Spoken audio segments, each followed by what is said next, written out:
Make no mistake, having an accident is traumatic, and the feelings and emotions and decisions that have to be made almost immediately are what we're going to talk about in this episode of the Airing of Grievances.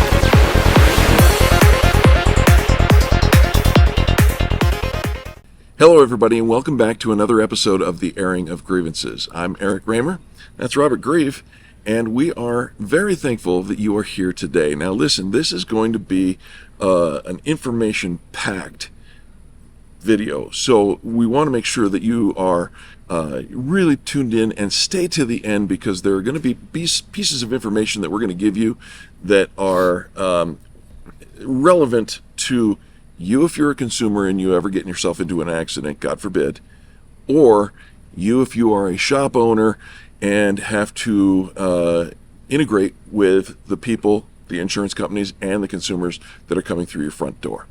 With that being said, I want to say, Rob, happy Saturday to you. Happy Saturday to you. My dear friends, thanks for tuning in. Greatly appreciate you.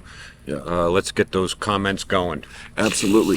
While you're doing that, go ahead and do make those comments. And if you're watching this during the premiere, we'll chat with you live during that time. But also, if you haven't done it yet, don't forget to click the subscribe button and the thumbs up button. Both of those tell YouTube that this is content worthy of sharing. And I think after just a couple of minutes here on this video, you're going to realize this is definitely worth sharing. Rob, man, it is challenging when people go through the trauma of getting involved in an accident, whether they are the one who caused the accident or the victim of the accident. Both sides. Either way. Yeah. And both of them are going to feel many of the same things. Right. And it's a trying time, and it's not something you counted on dealing with, and there's going to be a lot to deal with. If So the purpose of this video is to try to prepare you before anything ever happens, so that when, if, God forbid, it does happen, you know the right steps to take. Right? So, yeah. So should we just jump into, let's talk about some of the things that might be going through somebody's head after an accident. Right. All right. And I'm not talking about directly necessarily right after the accident. You got to get past the shock and make sure that everybody's okay. Sure. And all the rest of that. But later on, when the dust settles, there's going to be a lot of thoughts going through your head. Yes. And I've written down some thoughts, but if you have other thoughts, I'd love to hear them in the comments section. Yeah. Especially consumers. Of stuff I missed. Some of the things might be going through your head. Was I at fault? Right. How am I going to get to work tomorrow? How am I going to drop my kids off at school? Right. Where do I start? What's my next step? How long is it going to take to get this fixed? Are my rates going to go up? How much is this going to cost? Yeah, that's a big one right there, huh? Is my insurance going to cover this? And many, many more. Yeah, sure. And as a consumer, you're going to be looking for somebody to help you through all these things. You bet. And, picking that person or set of people is going to be a game changer for how smoothly it's going to go. Yeah, it really is. And if you've watched our videos for any length of time, you know that there are players involved, including the insurance adjuster, the insurance adjuster's supervisors, the policy, the language of the policy, and then the shops that you choose, including independent shops or shops that are on the preferred list for the insurer. All these things are going to be stuff that you are confronted with and have to make decisions on. Yeah. And this just happened to you, an event happened to you. Right. Working through all these things is not something you are planning on doing that day or the next day or the few days to come after that. Sure. But there's a couple things that you're going to have to do. Okay. And this is most people. Yeah. You're going to want to file a claim with your insurance company or the at-fault party's insurance company, and there's another decision you need to make. Right. Which way should I go? And you're going to need to choose a place to repair the vehicle. Mm-hmm. Or maybe the vehicle is going to be deemed a total loss. You need to pick a place that is going to help you determine what is best for you. Right. Where do we start? It can be overwhelming. If you're going to file a claim, you're going to be confronted with the insurer offering you a list of people, a list of shops that they would prefer you to go to. It's their preferred list. Let's play that back again. A list of shops that they would prefer you to go to. That they would prefer you to go to. Yes. And, that is going to be one of your considerations. Am I going to go with one of these shops, or am I going to seek maybe something that might be better for me, or maybe going with their shop would be better for you? Sure. But you're going to have to decide that. And we've got plenty of videos that talk about some of those decision-making cases. There's going to be a lot of ways you figure out where you're going to take your vehicle. Let's talk about the people that you know. You may just ask relatives or neighbors or friends of yours. Trusted advisors. Where should I take my car? Right. You may ask people you don't know. Total strangers. Total strangers. Happens every day.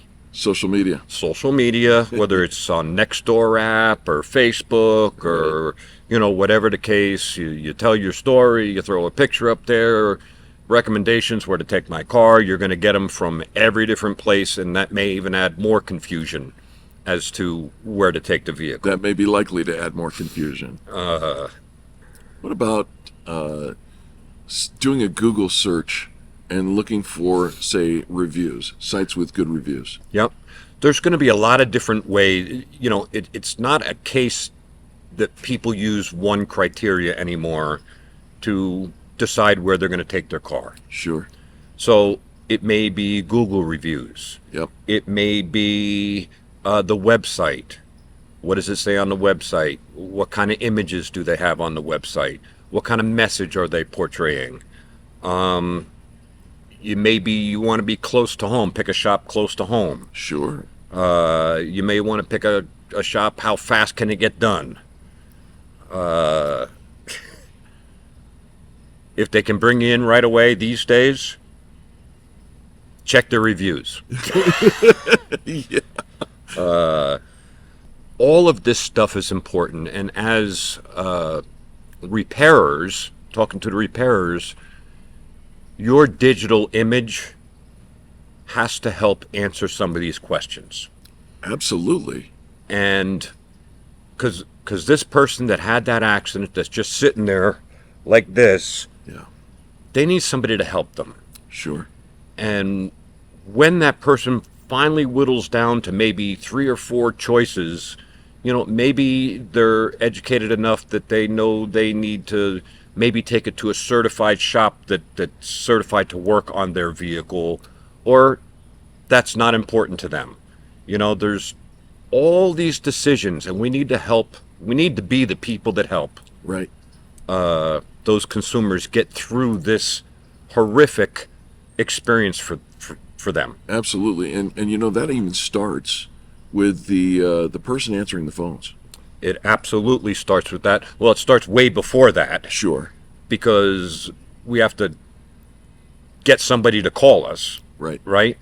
When somebody does answer the phone, are they empathetic? Are they listening to you? Or are they caught up in the day-to-day robotic of it's another day of somebody calling with an accident, needs their car fixed, and we're overwhelmed and all the rest of this other stuff. As a consumer, you want to pay attention to that conversation you're having. And if you're not feeling like they care about you, then maybe you need to make a couple more phone calls. Absolutely, and just a simple little example of that.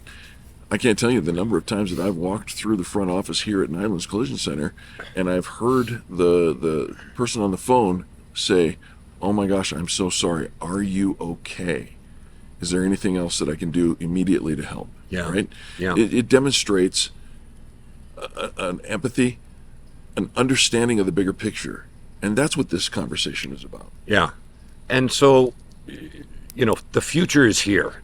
So one of the things you and I didn't even talk about is technology that is out there. And let's talk about GM OnStar. Sure. Okay?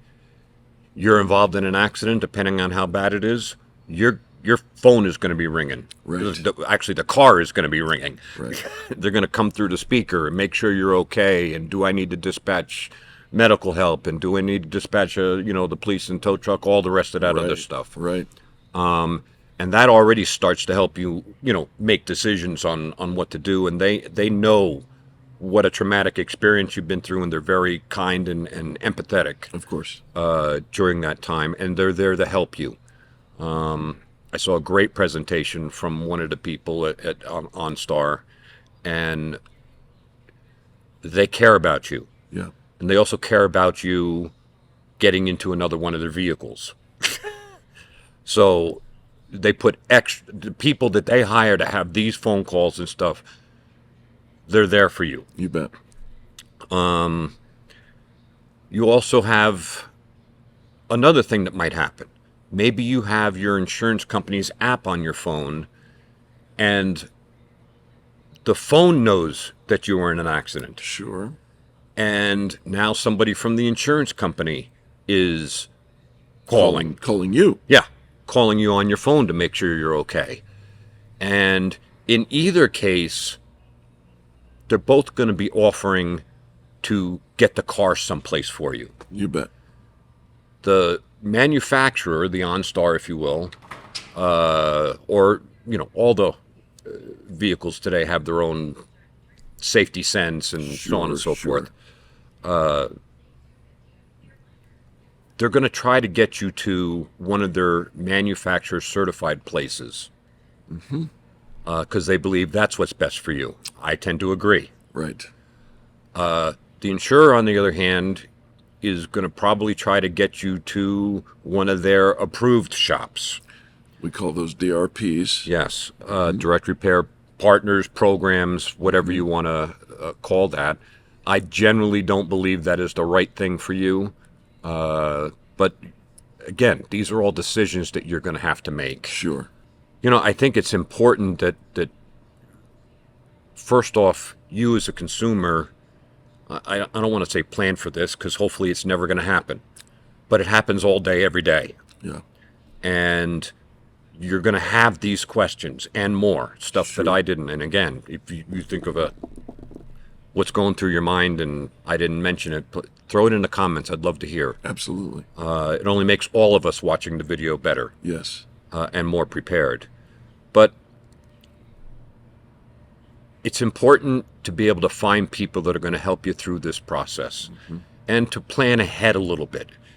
Some of these things of how am I going to get to work and drop off my kids and how long is it going to take, and some of these things can be answered ahead of time by having the right rental policy and making sure you have a rental policy on there. Right. And in today's times, 30 days is not enough. You want the most robust rental policy that you can get today, because it takes a long time to get through the system. Yeah, we have created a resource for you, several resources, both in the videos that I've linked up above, but as well as we have a page on our website, and the link below is there for you in the description box.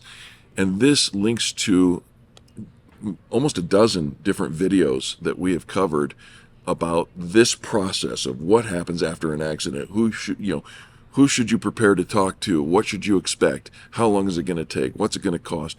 And interestingly enough, Rob, we, in preparing for this, we talked about how much is this going to cost? And you said something. You said, if you got insurance, It shouldn't matter how much it's going to cost. You have to pay your deductible. right? That is not today. Yeah, That is not today. Today, insurance companies are pulling back and paying the very, very bare minimum like you've never seen before. And a lot of consumers have out-of-pocket expense that the insurance company won't reimburse right. because they want to go with reasonable and customary, or, you know, whatever those words are, which cars are so advanced today. Reasonable and customary is not going to repair that car properly. And maybe one of those questions that you're asking in your head after you're looking at your car, is it ever going to be the same?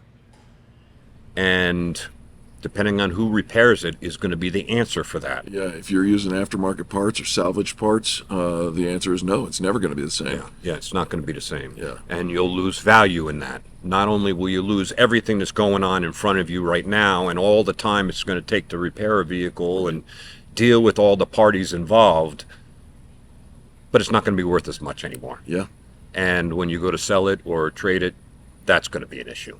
So, you know, having the answers to these and having people in place, repairers, try to, you know, be prepared to answer these questions and be empathetic and help the guests through this incredible, painful, and unknowing time. Sure. Because there's just so many things that have to be done that they weren't planning on doing. They're looking for people to help them. yeah, And the people that help them the most, it only makes sense. It makes sense for the consumer, makes sense for the repairer, and consumers, you need people on your side through this process. You know, at some point you may even think, wow, do I need a lawyer? We hope right. that isn't the case, but there's lots of things that happen after an accident, and everybody needs to be prepared to help you. Absolutely. And if you, when you're doing your research and using your different things of how you're going to decide, you know, where to go, keep all of these things in mind. Look at those websites. What are they telling you? You know, what is their motivation? Because this is, anybody can fix a car. Not everybody will take care of you as a consumer. And you need looking for that person that has all the resources Yeah. to help you get through this with the least angst on your part. Well, let's take a step in the right direction on behalf of every single person. If you're made it this far in the video, here's our website right here. And just after this website goes away, I'm going to show you, here's our phone number. And both of those are resources that I encourage you to write down and put in your wallet or your purse. Keep those handy, because Lord knows at the point of accident, everything else kind of slows down, and you're only listening Becomes a blur. Yeah, you're listening to the voices that are now speaking to you, perhaps with an agenda. And so be careful. Know that we're here to answer any of your questions. Whether you're here in Colorado or not, Yeah, we're here to help. absolutely. So we got friends all over the nation. Some of them are on this video writing comments right now. I'm Yeah. grateful to all of you. Absolutely. And so that's what I got for today. It's important. Let's rally around that guest and help them through this process. Guest, look for those that are willing to do that. There you go. Thank you so much, Rob. Sir, happy And- Saturday. My dear friends, happy Saturday. God bless. See you next Saturday.